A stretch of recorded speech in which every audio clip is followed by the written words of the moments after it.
new year, it's time to start rethinking ideas. Because, like, not only do we use a lot of ideas, like, do we still have a lot of ideas from, like, people in the past and stuff like that? Which, I mean, a lot of past ideas are good. Hmm. But just ourselves, like, our heuristics are, like, how we view the world sort of needs to update. A lot of us have old ideas of political parties, of institutions, of how the world works and stuff like that. And it's like, no, we don't live in the United States unipolar world anymore. Like, stop that. We haven't lived in that world for a few years, and we just have to get used to this new world that we live in. Well, We have to I know update. that like the people in the parties will, the image that the like Democrat voters have of themselves as a voting bloc and as like what their party is completely different than what their party has actually become. I've talked to some, Gen X sort of almost boomer type libs, and they're talking about how they're angry that they view the right as co-opting like sort of Americanism, Americana, the flag, and that they want, this guy told me he wanted to take the flag back. And I'm like, I'm not sure you like, these people are not in touch with like the grassroots young movements that coalesce around the Democratic Party. I was like, those people will forever think, unless the propaganda changes, they'll forever think that the American flag is a symbol of like white supremacy and slavery. Like at this point, the Confederate flag is the American flag and vice versa. So like they have a completely outdated paradigm by which they see themselves and their political party. I don't see how that's ever going to change because they're so steeped in like propaganda that they'll just go along with whatever is said while still maintaining that dissonance that, they are something that they're not. Yeah, but I think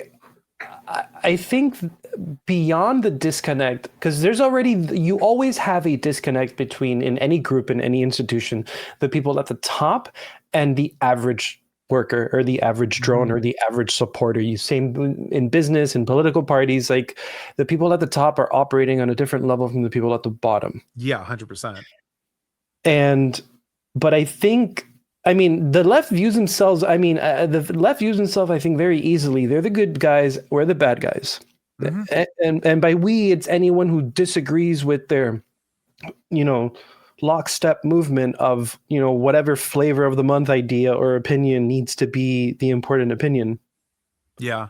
I mean, honestly, we're going to be showing some stuff about what's happening in Venezuela, or rather, what happened in Venezuela.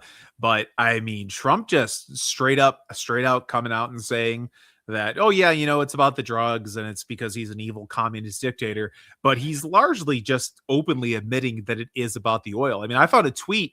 I could pull it up, and I'm not going to. Well, From well, 2013, where no, he said like, duh. It's about no, duh. It's about the oil, yeah, and it goes beyond the meme of American oil. Like, do you know even like do we even know why America is so obsessed with oil? Like, and it's not just because it's like we're the biggest consumer. It's not even because of that, because we also are a huge producer. It's because of the fucking petrodollar. Like, yeah, the value of our dollar is literally attached to us controlling oil around the world. And yeah, we can't control OPEC, but core OPEC, but like Venezuela's right there. And then they're becoming friends with Russia. They're becoming friends with China. Like, are we dumb? Like, that's obviously the reason why it's happening. Like, it's not even about the drugs. It's not. It's about the oil. It's about the positioning for. There's obviously going to be conflict in the future. There's obviously going to, I don't know, it's going to be a World War III conflict, but there's going to be a kinetic conflict. Like, there's just no doubt about that. And do you really want your rivals to have like a foothold in your backyard? Absolutely not. So that's just what it is. And it's like, well, I don't like that because, Trump said no new wars, or Trump, like, okay, fine, I understand that, but it's like you also can't make promises. Like, you shouldn't make promises you can't keep. And whether war happens isn't dependent on just the United States. It's also dependent on the 180 plus countries that exist in the world. And sorry for ranting so much. No, I agree. Like, I do believe, like, right, I'm not a strictly interventionist, and I'm not like some isolationist, because I feel like it's a lot more complicated than It that, right? depends. Yeah, exactly. And so I do think that there's like this growing concern, especially on like these influencers on the right online, that like we basically the millennials and some of Gen Z's, but really the millennials have been one shot around the narrative about what happened with Iraq and Afghanistan, and that any intervention or any military activity outside the US border is just going to be another Iraq or Afghanistan. So it's just like anything you do in any other country is just bad, regardless of what it actually is. Like, I don't know. When I first heard that Trump went in, literally, I woke up. I woke up, I turned over. I usually wake up 15 minutes before I actually have to get out of bed, depending on how many times I hit the snooze. And I looked at my phone, and the first thing, Trump abducts Maduro in middle of the night and takes him into custody. I thought I was dreaming. I was like, wait, like they've been bombing Venezuelan boats or whatever. And they've been talking about how, we're going to go to war, like the Canisoans and everything. They're talking about how we're going to go to war. And it's just another example. And of course that they always tie it to Israel. And I was like, wait, we literally just went in and took him in the dead of the night, like Batman did to that Chinese guy in the dark night, and just sucked him out of the country. Of course, Then I found out that we're going to basically be occupying Venezuela until they get some new regime in, which we'll be talking about later.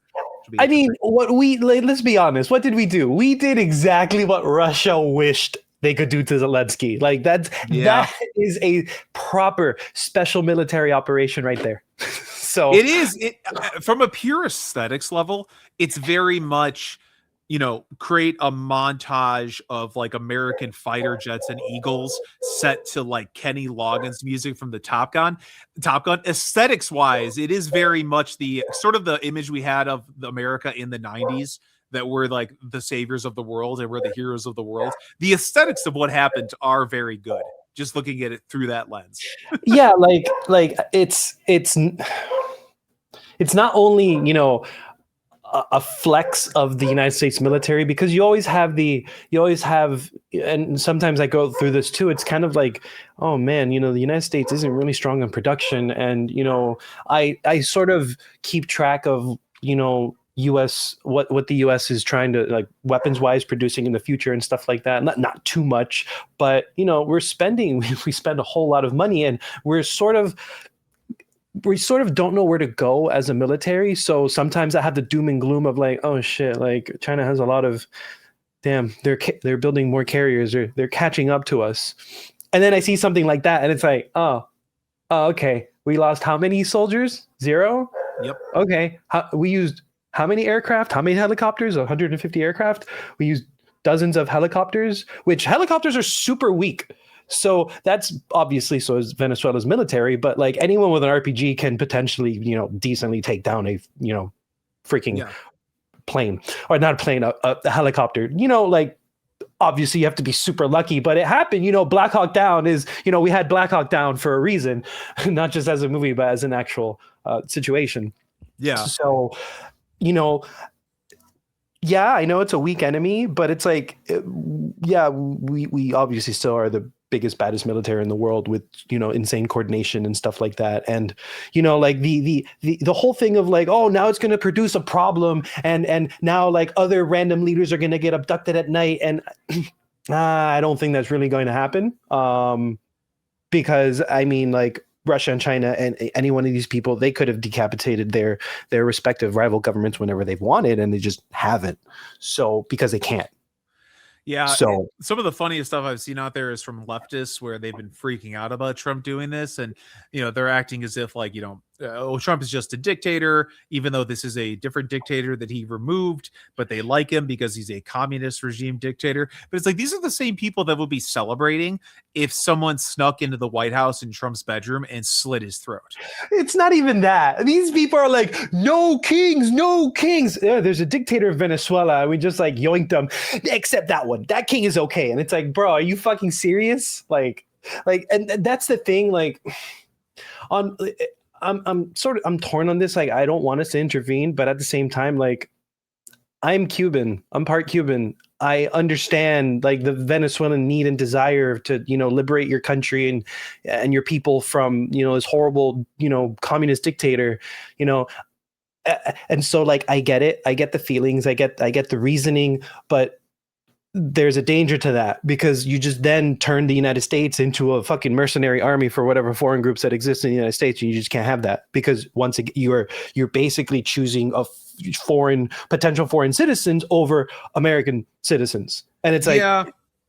okay, it's like, I get that. Yeah, like it's like, and I say I get that. Like, okay, you're attempting to do long-term planning, but like, you sort of have to stop assuming that you can just continually take advantage of the American people. And I have this analogy that the American people are just like the American teacher. Like we just, everything is a responsibility. We have unlimited time, unlimited resources. They just pile everything upon us and they just leave us to the wolves, kind of thing. And Yeah. that has, The main thing that I'm concerned with is how long we're going to be there for, and who's going to be in charge when we leave. There was this bunch of talk about putting this one woman in who had, I guess she was like, she escaped from Venezuela in the dead of night recently because she was under threat from Maduro's regime. And she very much presents her, I think she presents herself as like a nationalist, and the media would call her far right, but she also, we'll see later, she's also been in bed with globalist organizations like the World Economic Forum, and has participated in like the WEF's like Young Global Movement, or whatever the hell it's called, like global leaders. So, but then Trump came out and just just explicitly said that she doesn't have the support inside or outside the country, and that she's not going to be installed. I mean, what are they going to have, like a democratic election? Like, what if they like go the route? What if they go the route of like Gaza and Palestine, and elect someone insane? Like, are they going to trust the people with that? At this point, and I know this is going to be super unpopular, at this point, we're just better off occupying them and just like administrating. They just be a permanent like vassal state of America. Yeah, like, because I have zero faith in palace coups, in democratic overthrows. I have zero faith in any of those, because just the results generally, just look at the Middle East and all these popular like uprisings that you had in the Arab Spring and stuff like that. It usually results in a leader that is about as bad as the previous ones, just in different ways. So, because I mean, I'm basing this off of like rules for rulers, like how like basically people who are in charge, they operate off of loyalty. And if you're going to overthrow a government, what's really interesting is when governments are overthrown, it's usually like the president's overthrown, but you'll still have like the foreign minister, you'll still have like 3/4 of the people in the old administration or something like that are in the new administration. And it's like, well, you didn't change the government, you just changed the figurehead of the government. The people who are still like the source of power are they're still going to push the country in the same sort of direction. It's kind of like here in the United States. If you take out, like, okay, let's say you just replace Congress. Do you think it's going to change? Do you think the United States is suddenly going to go in a different direction if you just replace all of people in Congress? No, you're just going to get another group of people who are being pushed and funded by the same corporations, the same groups, the same lobbyists, and then you're just going to have different faces. It's going to be the same bullshit underneath it, because that's where the power source is. So I have zero faith in that. We might as well just be honest about it and be like, we got it in case, because petrodollar, like, I'd be fine with that. I'd be like, oh, okay, we're at least honest. Yeah. Because we should start being honest about like, our finances, and for example, this new global order that's popping up. Everyone talks about the liberal world order and things like that. No, that one is dead. Post World War II order has been dying in front of our very eyes for the past few years. And this is how the new rules of the world work. If you want to do something, do you have the power to do it, and do you have the endurance to tolerate the fallout? That's it. And that's what that is the only rule that matters in world politics right now, and maybe ever. No, definitely ever. Like, there's been this sort of like, where they, like you said, they referred to it as the post World War II consensus, that where it's painted a completely different picture, and everything has just been happening behind closed doors. And I'm sure there still are a bunch of things happening behind closed doors, but at least there's some level of like revealing that Trump is participating in. Like, just tell me what you're going to do and why you're going to do it. I'd rather countries be assholes to each other's faces than whatever bullshit has been happening in the last few decades. Because whatever has been happening in the last few decades for Europe and for the United States objectively has been bad for its citizens and its people. It doesn't matter what political party, Republican, Democrat, Labor, it doesn't matter. Name the country in Europe and you've gone to shit in the last 30 years because of both sides of your political aisles. So whatever we've been doing, we need to start changing this. Okay, thank you very much. This is big stuff. I appreciate you being here. Big stuff. Oh my God, this guy. Late last night, funniest ever and early today, at my direction, the United States Armed Forces conducted an extraordinary military operation in the capital of Venezuela. Did you see the ticker on the bottom? A parachutist fell to the ground before the armed forces. Damn. But did his parachute not open? I guess well, I mean, it says he fell to the ground, so I'm guessing he's alive because it would probably say that I don't know, but like these headlines can be misleading. Yeah. Well, anyway, let's keep going. Overwhelming American military power, air, land, and sea was used. So two things. One, okay, so we apparently have more problems with like random parachutists and like trying to take a military dictator from another country. Well done, United States. And the second thing is, I don't know if it's just me, but I'm looking at Trump and he's trying so hard to not to like what he really wants to say is, guys, we fucking got him in like 3 hours, in like, what is it, like 6 hours or something? Something, whatever. Dude, we got him. It was so easy. The United States, we're the best. Like he wants to gloat, but he has to be composed. Well, you would think that. Hold on. This really gets to me. Is this his advisors being like, "Yo, dog, you have to be composed," and at the same time, like he tends to ignore his advisors. So, like, I'm just wondering, like, why is this such a sticking point? Well, it's funny because it's like he's being legal consequences, maybe, but yeah, sorry, go on. No, he's like being all presidential here, but at the same time, when he killed Baghdadi, he was like, Baghdadi died like a dog. Like, it's like that's the funniest. That's probably the funniest thing he ever did. Shane Gillis's interpretation of it is so they calling him crybaby Baghdadi or whatever the hell he said. So yeah, it's like come on, bro, like make us laugh. But it was like used to launch a spectacular assault, and it was an assault like people have not seen since World War II.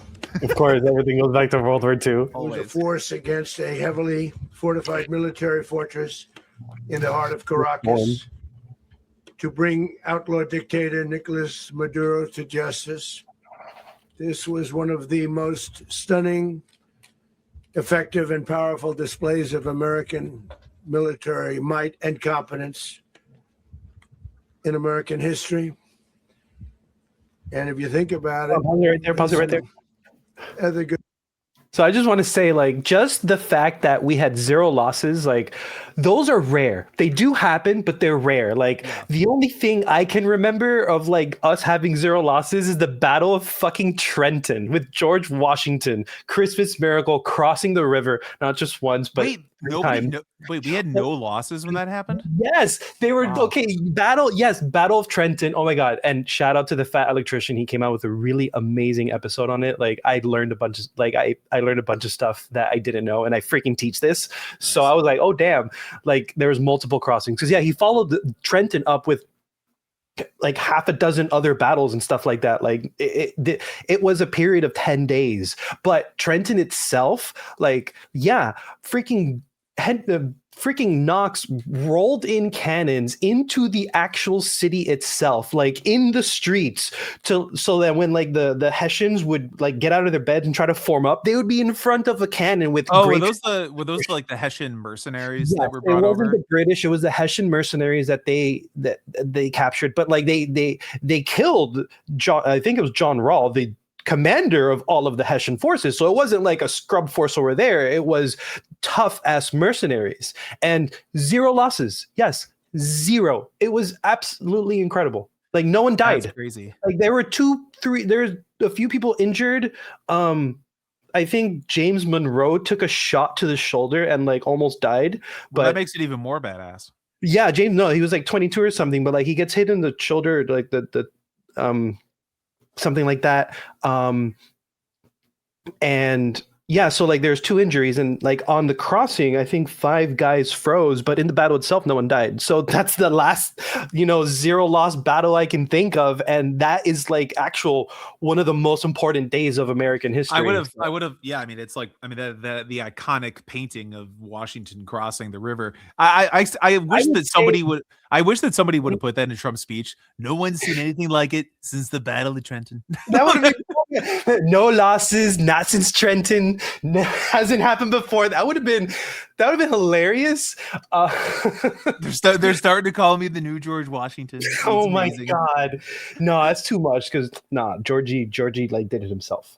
I would say that is even more so than the Battle of Saratoga. I would say that one day in Trenton was the most important day in the American Revolution, because if that day didn't happen, we wouldn't have had a military to last until Saratoga. Well, that's what it's always so funny, right? The sort of the classical liberals led by James Lindsay online are portrayed as like these sort of like feckless pussies, and a lot of the times they do act like that, and they're like, oh, you have to like defeat the enemy honorably. And I'm like, bro, like they went over in the middle of the night and were like slitting throats as like their enemies slept. Like, what do you like? They did that to defend the very thing that you claim to love more than anything. Like, what? No, it's just funny because it goes back to John Glubb, because the British were like, oh yeah, in their books that they learned, this is how you do it. You go and you fight set piece battles and you form up in rows. And then Washington was like, yo, that's fucking retarded. We're not gonna do that. Like, yes, we're still gonna have a continental army, but like we're gonna raid them. We're gonna do a whole bunch of this shit. And of course, like the British did those things as well. Like, but we were known to just shoot shoot officers, which like, I don't know. I have a musket. It takes me a minute. It takes me 45 seconds to reload if I'm lucky. Am I going to waste that shot on a grunt in front of me, or the guy on the white horse? Like, come on, are you retarded? Yeah, I mean, you want to cut the head. You cut the head off, right? Yeah, like if you got the shot, take the shot. Exactly. So that was just obvious to us. So yeah, we bucked a lot of the standards, that's the point. You do have to buck the standards if you're going to go and defeat, the big empire. You can't fight them on their own game. You have to outsmart them in some sort of way. Also, defensive wars really helped back then and now. Hey, wait, hold on here. Good ones like the attack on Soleimani, Big Daddy. You say Big Daddy? the attack on al-Baghdadi. Yes. He references all the things he does. Obliteration and decimation of the Iran nuclear sites just recently in an operation known as... I just love this. Like, he's like, this is the most amazing thing that has happened for America since the last 3 things that I did.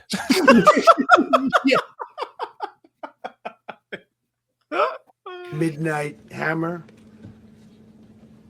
All perfectly executed and done. No nation in the world could achieve what America achieved yesterday, or frankly, in just a short period of time. All Venezuelan military capacities were rendered powerless as the men and women of our military, working with U.S. law enforcement, successfully captured Maduro in the dead of night. It was dark. The lights of Caracas were largely turned off due to a certain expertise that we have. It was dark and it was deadly. Hold on, stop it right there. Do you think like you think they use like EMPs or something? I don't know how they cut off like all communications, signal jammers. So. I honestly, was it called stuckness? The virus, the stuckness virus, because there was a virus. Remember when? Yes, Stuxnet. The Stuxnet virus. Remember when Iran a long ass time ago was, the rumblings of them building nuclear weapons was happening, and then they've been screeching about that for like decades. Yeah, well, the reason why the reason why they haven't gotten a nuclear weapon was because we introduced a virus, and by we it was United States intelligence. I forgot who else was involved. I don't want to say I want to say Mossad was involved, but that's just easy pickings. Let's just say U.S. intelligence. We created a virus that basically would spread to basically all computers, sort of to a ton of computers on Earth, but if it was just on a computer, it would just do nothing except copy itself and propagate itself to networks and whatever. Okay, Angel. This is the plot to GoldenEye. Okay, this is not even that. This is the way to win that freaking what's that Parasite game? Pandemic. That's the pandemic game. This is the way to win the pandemic game. You create a virus and then it spreads to everyone. It's asymptomatic, and it only becomes symptomatic when you reach your target goal. In the game, it's to infect everyone, and then you get Ebola. And here in Stuxnet, the whole point was to get to the Iranian facilities and computers and to fuck up their centrifuges and to basically make them spin wrong and screw them up and destroy everything. So that's what the Stuxnet virus, that's what it did. So and considering that was like 15 years ago or something, I have no idea, definitely over a decade ago, introducing a virus that goes into the power plants of Caracas and turns off their power, easy as fuck. Snap your finger, probably. Like, I can't even imagine the technology. Setup, you just snap your finger kind of thing. I can't even imagine the technology they have that we're not aware of. Yeah, and this goes to my point. Why are so many things classified in the United States? It's not because of the information that they contain. It's because of how they obtain the information. I think that's majority of the reason why things are classified, because we have listening devices. If we actually knew the amount of technology that we had on collecting information, I think the average citizen would shit their pants. Just the sheer. I can't even put it into words, but I guarantee the sensors that we have, not just in outer space, but not just our satellites, but everywhere else, is terrifying. And this is a fact. Whatever we know publicly, the truth is always magnified by at least one order of magnitude. 100%. Whatever technology we have that is publicly displayed, the shit that our governments are working on is beyond whatever we have available to us that we don't understand. I can't even imagine.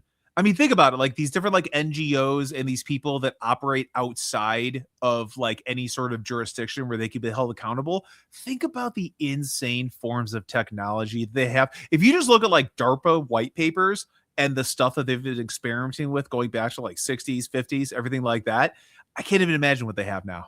If they actually ever used it or unleashed it, it would seem as if we were living in some sort of sci-fi dystopia. Yeah, I haven't taken a deep dive. Plus, I don't even know how far you can go down this rabbit hole, just because everything is classified basically. But but actually, I just want to point out, at least to me, after the fire in Hawaii, it seems to me that directed energy weapons just became a thing. It was oh yeah, these things exist now.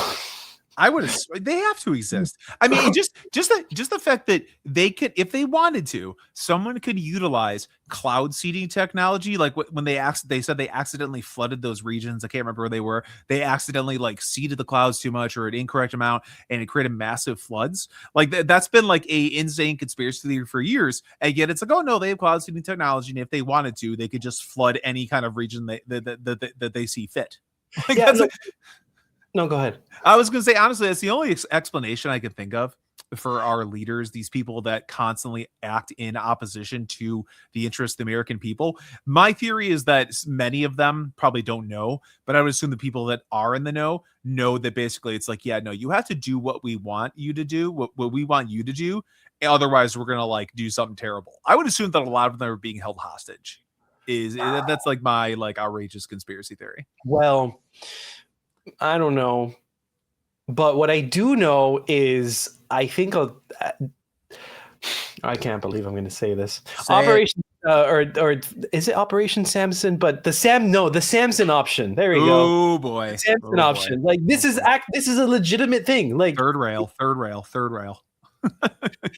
look, countries with nuclear weapons can twist the arms of other countries with nuclear weapons. Yep. And if you look at the number of countries that have nuclear weapons, how many of them?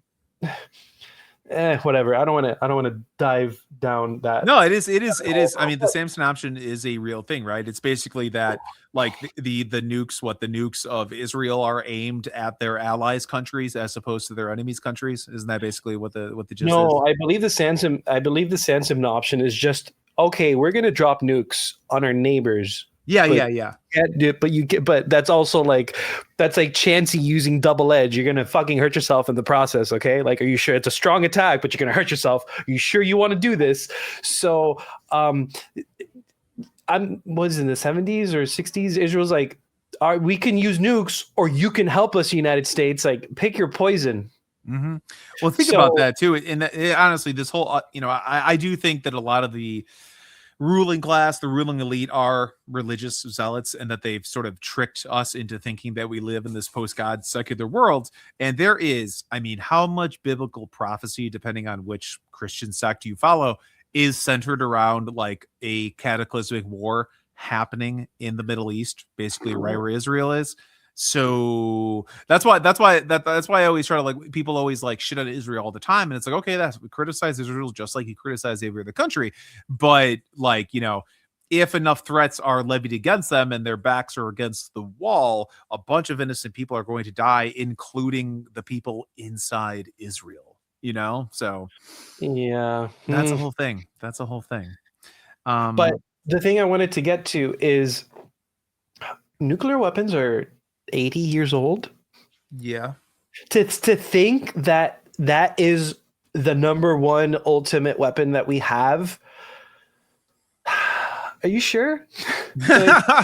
Like, are you sure about that? Like, yes, I know. If we use 1,000 nuclear weapons, the world is doomed. I get that. But I'm also saying, like, what if we had the ability to just like turn off the power in a country? Oh yeah. And let's say, like, okay, let's just very basic. What if you had a way to overload the I forget what they're called, but the power plants, just say that power plants, and you just destroy them all. Billions dead if it happened everywhere. Yeah, or even a hypothetical of no power for a week. Depending on the country that you hit, how many hundreds of thousands, how many millions of people are gone within that week? Mm-hmm. Like, if you have no power, what that means is every single person who needs a medicine that is refrigerated is fucked. Every single person who is attached to dialysis or anything like that is fucked. People in hospitals are screwed. And yeah, so I know that the nukes are really flashy and stuff like that, but there are other ways to get to this. Well, they're the very overtly scary, obvious threat, right? Okay, like, instantly you're incinerated. But what you're saying is, right, there's these other ways that could actually be, I mean, worse, I guess. People starving to death. Yeah, because after nuclear weapons were built, what was the next logical step? Everyone knows. It's been reiterated since we've gotten to the point of making hundreds of them. Like, if we use them all, the whole world dies. Okay, so for the people who are weapons are like, okay, so I don't want the world to get destroyed, but I do want part of the world to get destroyed. Like, because that's the idea. How can I take this damage of a nuke and concentrate it and limit it to only one country? That's the next obvious step. So then you would go for the infrastructure at that point. And this is just me spitballing things. If you spend enough millions and billions of dollars and enough experts talking about this and getting ideas, you'll get to, some otherworldly horrors. But that's the point. Like, nukes is not the end goal. It's not the only way to shatter someone. Like, we have to come up with something in 80 years is what I'm saying. Oh yeah. It's a bunch of stuff that we don't one more thing. I just find this a crazy fact. The B-52 bomber cost more than the Manhattan Project. Really? The creation of it? Uh-huh. Wow. We're going to build this big ass weapon, and we need a big ass plane to carry this big ass weapon. And the B-52, we spent, I think, $1 billion more on it than building the nuclear bomb. And we still have the B-52, we're still using it. Like, this thing is a monster. Like, we basically built a Cold War era airplane in World War II. Like, it was insane. Yeah. It's one of the most successful airplanes to ever exist. And I'm just ranting at this point. No, you're good. You're good. But captured along with his wife, Celia Flores, both of whom now face American justice. Maduro and Flores have been indicted in the Southern District of New York, Jay Clayton, for their campaign of deadly narco-terrorism against the United States and its citizens. I want to thank the men and women of our military who achieved such an extraordinary success overnight with breathtaking speed, power, precision, and competence. You rarely see anything like it. You've seen some raids in this country that didn't go so well. Now, this is very much that if the internet didn't exist, right?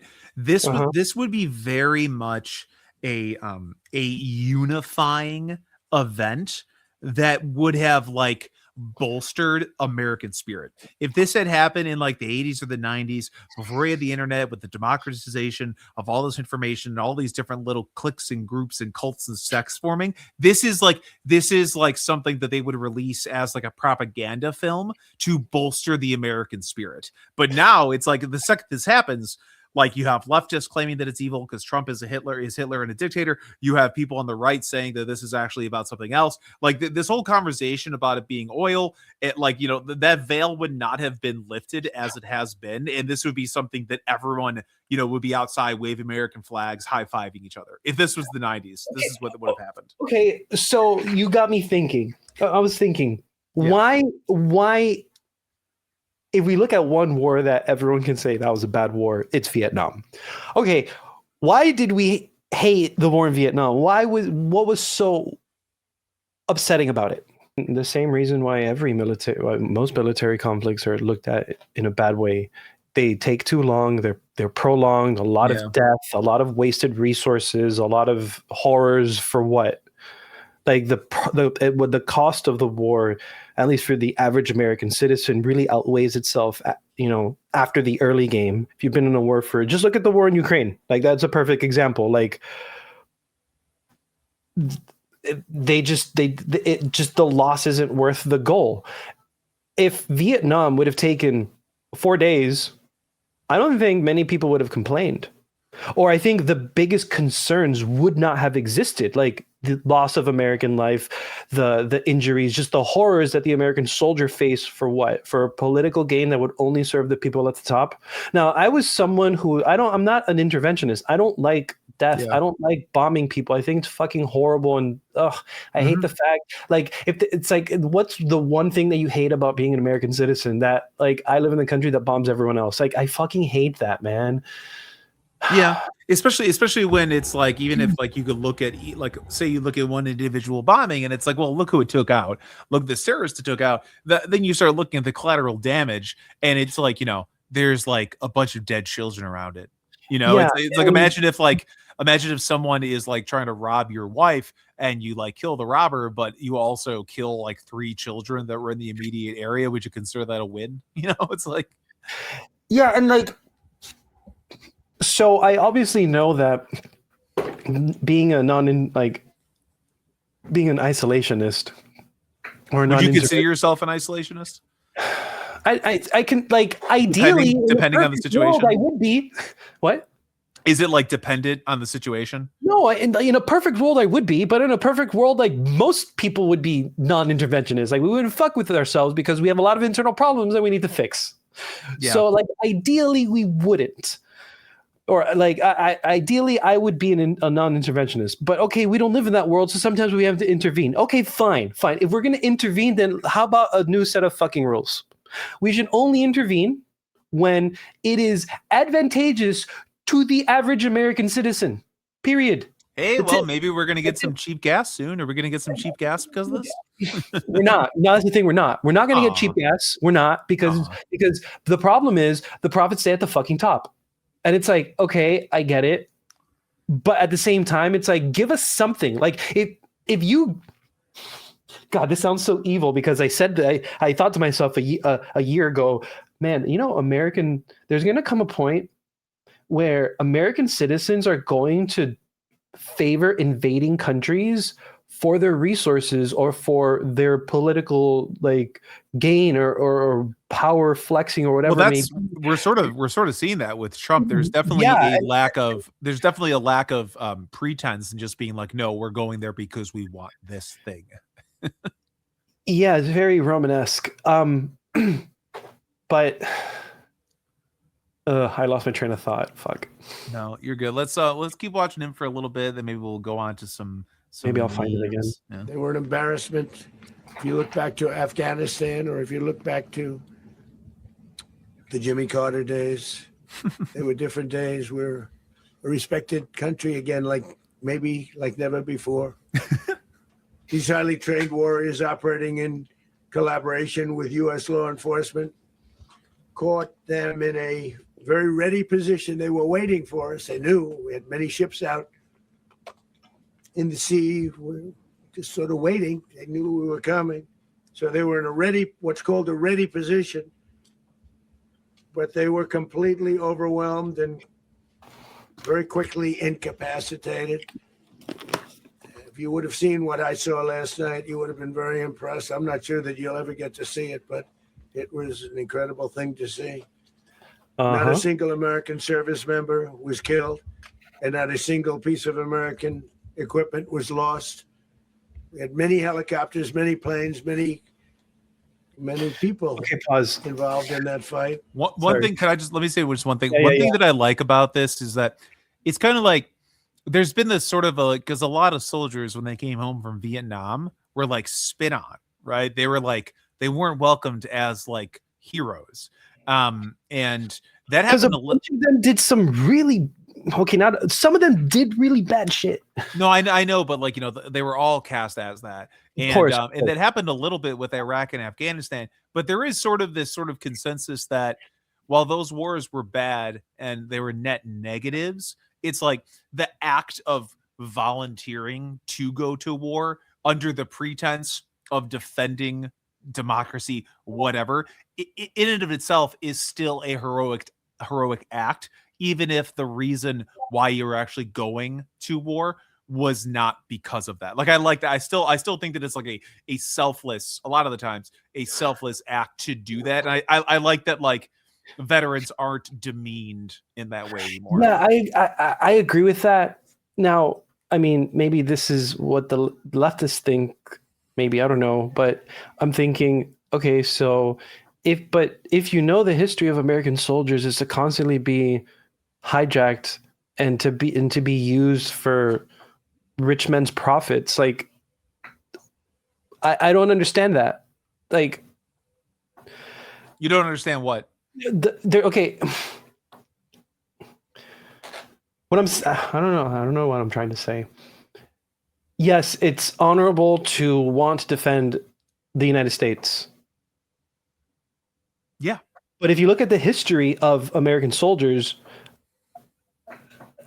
let's look at the 1900s and beyond. When have we ever needed defending? Like, let's be honest. Most of our wars, by that point, all of our wars were some sort of conquering thing.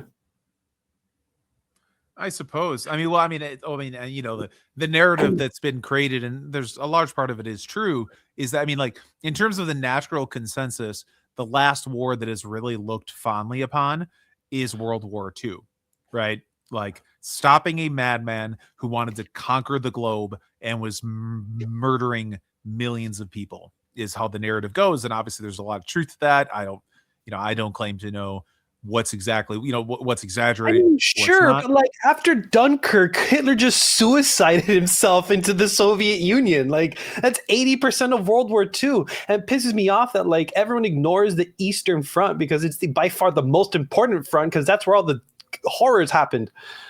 Yeah. Sorry. No, you're good. Sorry, did you want to? No, go ahead. I was going to say, if you have to finish your thought, but I was like, what I was saying is,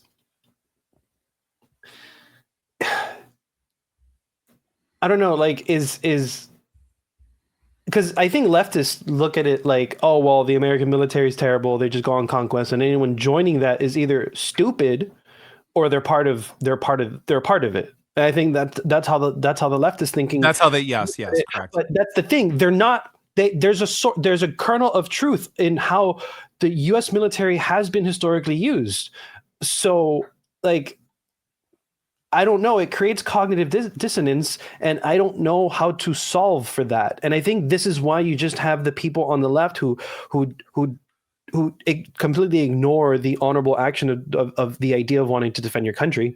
Yeah, they do the same thing with cops, right? ACAP, all cops. Yeah, and then but on the right, there is a sort of like blindness to like I know what you're doing, like we get that, but like there's a 98% chance you're just gonna get fucked over and get PTSD because we were gonna conquer something that you got no benefit from. I mean, you basically just have to like cross your fingers and pray to God that you have virtuous leaders. Yeah, and what you have to do. But you're not. That's the thing. Like, you don't have virtuous leaders. Okay, fine. But so here's the thing. If we're going to go invade something, this better directly benefit the soldiers or directly benefit the American people. And yes, that sounds evil. And oh my God, I'm getting the vibes of Warhammer 40K right now of the Imperial. But if we're going to be invading other countries anyways, can the profits stop going to the people at the top? Like, could you fucking do something for the average American peasant for once in your lives? And yeah, this sounds evil, but like we're doing it anyways, and we get nothing out of it. We might as well. It's not evil. I don't think it's evil. I mean, I think it's realistic. Like, I mean, you could in an ideal world, you could commit a virtuous act that is good for you and your people. You know, I mean, I guess it'll always end up being at the expense of another group of people. But I mean, I don't know. Like, let's say that I'm a complete idealist in the situation, and maybe that Venezuela turns into a South Korea situation or Japan, right? Like the evil force that occupied them before is overthrown, and then some sort of form of representative democracy or something is brought to them. Maybe that'll happen. Probably not, because of all the evidence we have. But you know, that's just me being an idealist. So I agree with you, though, is that there are those two extremes, right? It's that like either all cops are bastards or all cops are okay. Now, I do see more of a nuance on the right, because like if you look at people on the right, it's like, yeah, there usually is more nuance on the right in any topic. Yeah, exactly. And that makes sense, too, because the right. Oh, the Bears just scored. Oh, my gosh. Now they have to go for a 2-point conversion. Oh, son of a bitch. It makes sense that there's more nuance on the right, because the left has always, at least for the past 60, 70, 80 years, they've controlled everything. So their people are largely under the sway of one constant narrative. And then when you do have these revolutionary types that end up rising up, well, then those ideas are incorporated into the Democratic platform, even though the elites of the party never actually intend on following through with that. And so the right has had to basically exist out in the desert, in the psychosis that is the internet, where all of these different ideas have been floating about. That's why, like, everyone says that, you know, James Lindsay will just call the dissonant right the woke right. And then if you actually talk to these dissonant right figures, they all hate each other. Some of them get along, some of them hate each other. There's like 50 different ideas of how they want the country to be run. Whereas if you talk to any sort of shit lib or leftist, it's more or less all the same kind of thing. You know, there's definitely a wider variety of opinions on the right, for sure. What were you gonna say? Oh fuck, I forgot. Well, anyways, so we were saying before about Trump, about what'd you say? Sorry, I remember you said Trump. Go ahead. If like, and this is just in general, if all of our wars were what happened in Venezuela, obviously that would be a perfect world for the United States, and it'd get out of control. But let's just say like we limit ourselves. But if all of our military conflicts were like that, and not a fucking 20-year quagmire bullshit like the war on terror was, at least I wouldn't bitch about spending $1 trillion on the military. I'd be like, actually, that's better than not spending $1 trillion and then pulling a Russia. Yeah, Actually. or pulling the United States and the other countries in like Iraq and Afghanistan, creating this massive, horrible mess that makes everything worse. And I think one of the problems, one of the problems that's happening, that just happens with influencers and people in general, like they have only one line of thinking, and they push a line of thinking. Like I have multiple thoughts on this whole like thing. Like I look, regardless of anything else, I can separate my emotions and my ideas and feelings. Usually, yeah, I look at this and I'm like, oh wow, we actually like. I see the value of the U.S. military, and of course, like I'm just a common peasant. But if the common peasant was like, okay, yeah, we spend a lot on the military, but like, holy fuck, look at that. Oh, okay, this would make sense. Like the average person would be more okay with that if we actually spent our money in competent ways. Yeah, and I think that off. what you're saying about these influencers is that what they do is, I noticed that. So if you go back and look at through all the different influencers, a lot of them, especially the ones that they don't seem to have any scruples or morals really when it comes to their work. They've been down like 75 different paths. And so they just take approach after approach, have differing opinions all throughout their time online. And then eventually they find something that sticks. And then they just stick with that strict, narrow focus. You have the people where everything has to be about Israel. You have the people where nothing can be about Israel. You have like the James Lindsay'ites, which are basically nothing ever has anything to do with Israel, but everything also has to do with Gnosticism. I used to be like that. So I would view like hold on. Are you saying that, because obviously like you're describing audience capture, but are you saying that a bunch of influencers are just fishing for audience capture? I would never suggest such a thing. But it's like, but I was saying, like, when I used to be a Lindsayite, I viewed everything as in like, how is this Gnostic? Every single thing. So I saw one of them who I'm friendly with. One of them put like it wasn't the White House. It was like maybe the Department of War, whatever. It was some Trump official posting on Twitter about like, oh, look at how amazing the world would be if we deported like this many immigrants. And everyone started posting about, in like the James Lindsay sphere, about how, oh, this just reads like Gnosticism to me. And I'm like, okay, so let me go down that train of thought. So basically that we're stuck in a prison, the world is a prison, the prison that has been created by illegal immigrants. And only once we get rid of the immigrants will we be, alleviated, removed from that prison. And then we can finally be free, which is like the Gnostic look on it. And it's like, guys, it's just a meme. Like not every, like, the guy's not sitting there with a fucking wizard hat on thinking that the world is a prison. They're just being like, we need to deport more illegal aliens. Like not everything is Gnosticism, like, it's so frustrating. Well, I think it's because it's just like, fishing for audience capture, I guess. Once you find an idea that resonates with you, then you're going to apply that idea to everything that you see. Mm-hmm. And so, like people with good ideas, this is so interesting. You have to sort of like be scared of your idea. Oh, 100%. Like that's the position I'm in. Anytime I have an idea, I used to be like, oh yeah, let's run with it. But now I just look at it and try to tear it apart and see how it's wrong. Yeah. Like they don't want to, like, it's, a lot of people are like, oh, look at this diamond that I found, and you want to show it off to everyone. Like in my case, I find something and I'm like, oh no, what is this horrible thing that I discovered? Because like a lot of times if I discover something, it's like usually something bad, like a pattern of warfare or something like that.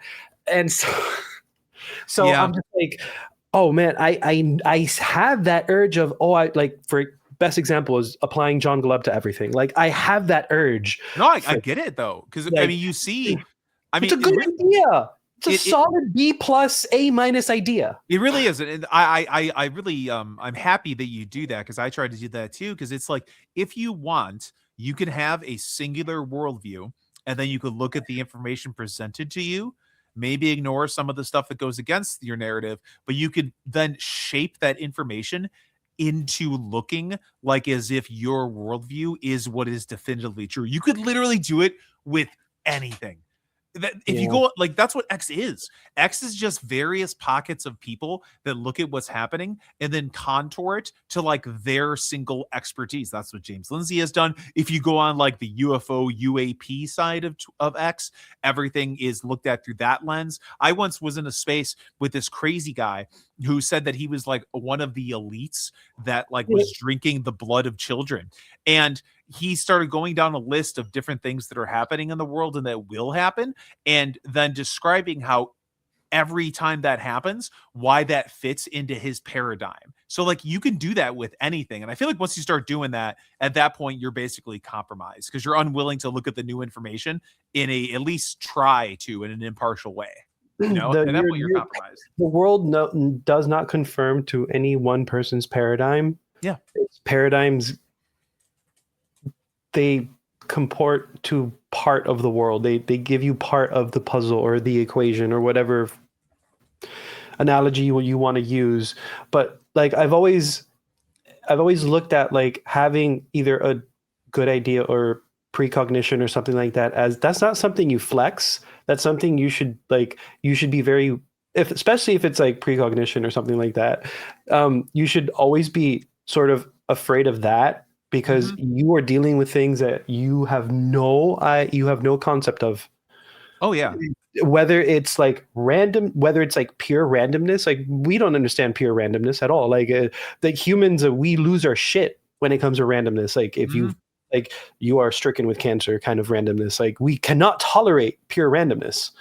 Yeah. So, I mean, when I look at the stuff that's happening on the left, if you just look at it, right, and you're a white Christian, you're like, wow, they're just explicitly stating that they hate white people and they hate Christianity. And if I wanted to, I can just focus on that. And it's like, well, no, they're like, yes, they hate white people and they hate Christians, but they're using that as a cudgel to basically attack everyone, right? Like if they want to destroy whiteness, and whiteness is being a productive citizen, that means that they want to destroy all productive citizens. So the browns, the blacks, the Jews, the whites, the Christians, all of them, they all end up getting ground into a colorless, tasteless, gray paste.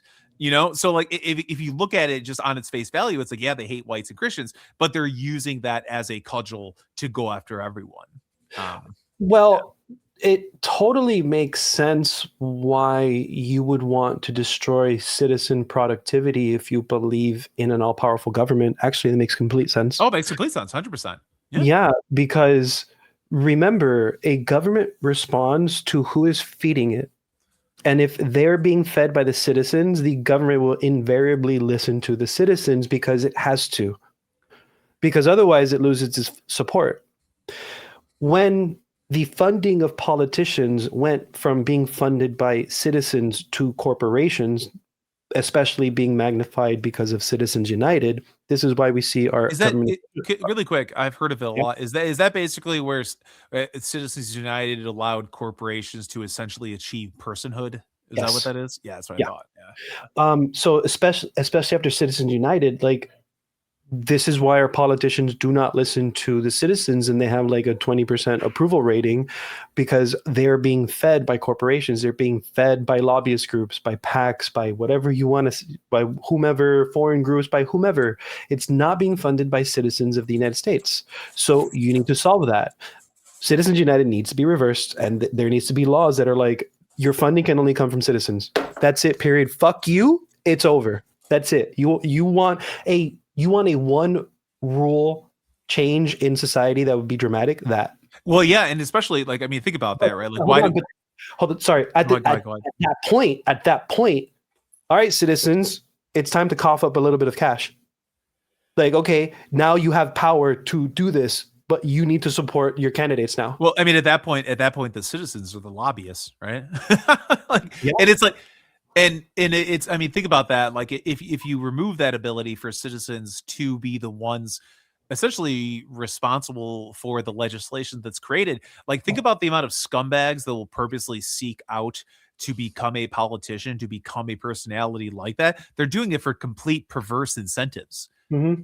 Like, I mean, you know, Nancy Pelosi, how much money does she have? What is it? 300 million? I don't even remember. It when you compare it to the salary, it's like, why is this person not being investigated? I know, but that's why it's like, if you look at it too much, that's why like so many people black pill, because they're like, it's all fake, it's all gay, who cares?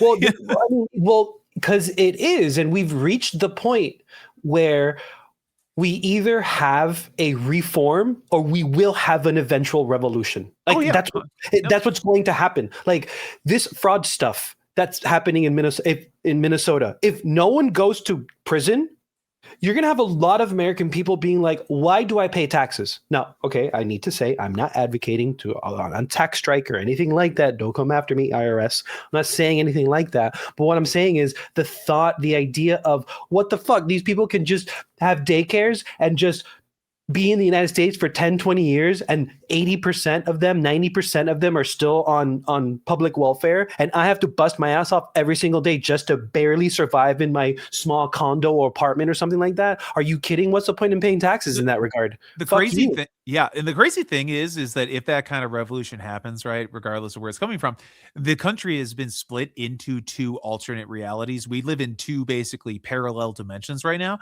So like, if the right, some segment on the right led that revolution, half the country would think that the revolution is happening for a completely different reason than why it is actually happening.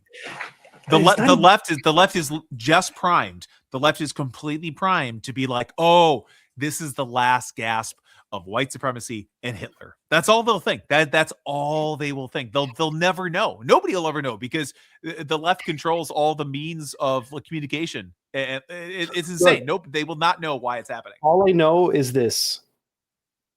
One random fact: Article 5 has not been used in the United States yet. Thank God. Go through Article 5. Article 5 is basically the states coming up with constitutional amendments to go around Congress. Oh, there are a bunch of, I was involved with some of them. There are a ton of grassroots movements trying to do that. I was involved in some of them a couple of years ago. There's a few. I think there's a website still, like conventionofstates.com or something. I hung out with the guy that basically made that website and coordinated with the website. Nice.